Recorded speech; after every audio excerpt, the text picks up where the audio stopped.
So I cannot figure out what this film did to me. I have no explanation. There's no film that I have ever watched that I had to immediately keep watching it. There's Timmy, there's Army.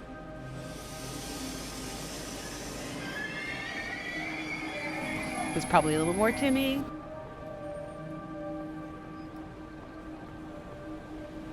And your heart just breaks for him.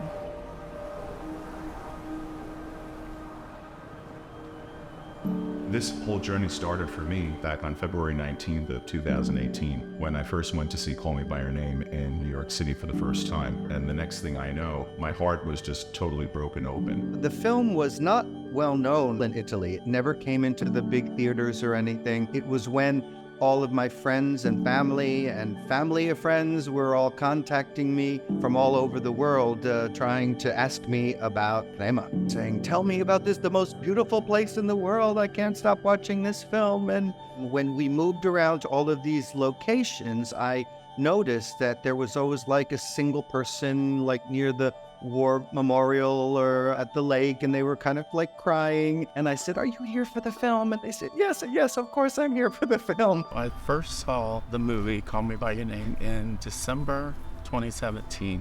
I think up until then I was kind of just had a sense of being lost. I was in a long-term marriage, and from that point on, I knew that things had to change. So for me, watching the film for the first time was not only watching the film, but also rewinding my memory banks simultaneously and harkening back to the year 1983 when I had first fallen in love with a man who bore certain resemblances and traits to Oliver as portrayed in the movie. And that for me resurrected these memories that had laid dormant for many, many years. So people come here for different reasons. Lots of different reasons. Middle-aged women and older gay men, and they all have their stories. For me, I felt like I needed to be here, but also I'm always wondering, why am I a middle-aged woman so obsessed with Timothée Chalamet? When you walk around, you're like, Timmy slept there, Timmy walked there, Timmy was here, Army was there. That's just really fun for me, and that's my agenda. It's pretty pure. They come from all walks of life. It's not just one group of people. It is literally everyone. We have so many parents who come with their children. That to me was probably the most incredible surprise. Parents supporting their children. The movie wasn't that important to us, but I came for Kerry. Mark's here because of me, basically.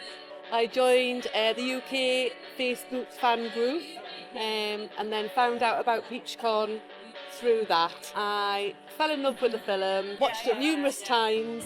Mark hasn't seen it yet.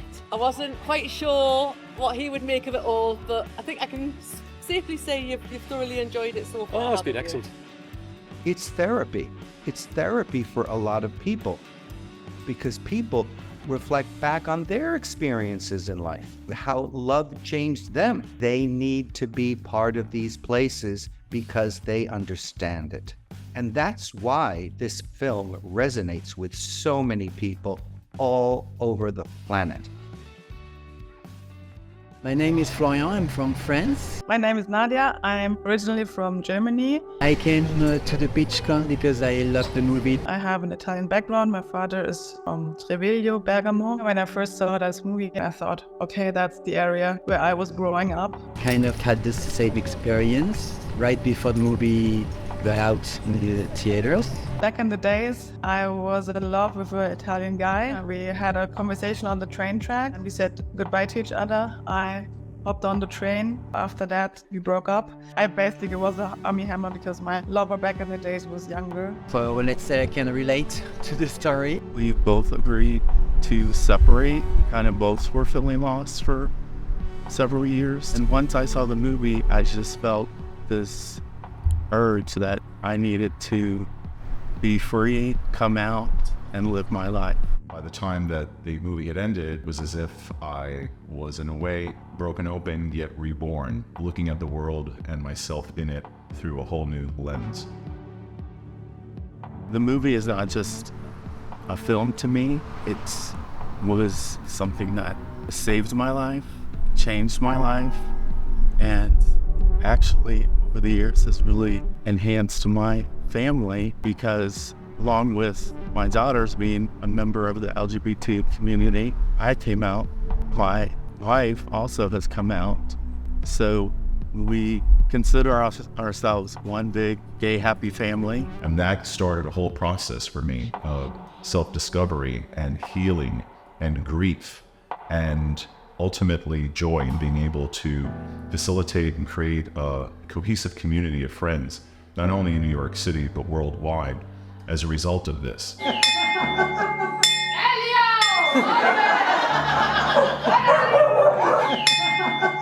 My experience with the movie was my best experience in the life. You think I am a movie star, but I was one person like all of you that spent something together with a friend. I had a very lovely time with all of you, and I hope to see you next year here. An interesting part that I always hear from people is that this movie had something that brought something out in them. They had an experience they had, whether it was lost love or something in the movie that makes them really feel attached to it. I don't really have that in my life, the lost love or anything. I just have that experience of love. To me, the movie is basically about love. And love can come in all kinds of forms, and you can have it and lose it and still go on in life. As Papa Perlman says, don't let it die. Keep it inside you because it's good for you.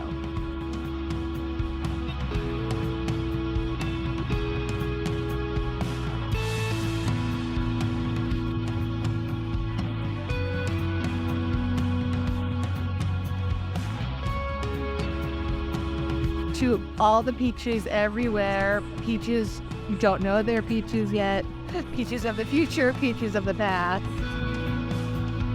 We welcome you, we salute you.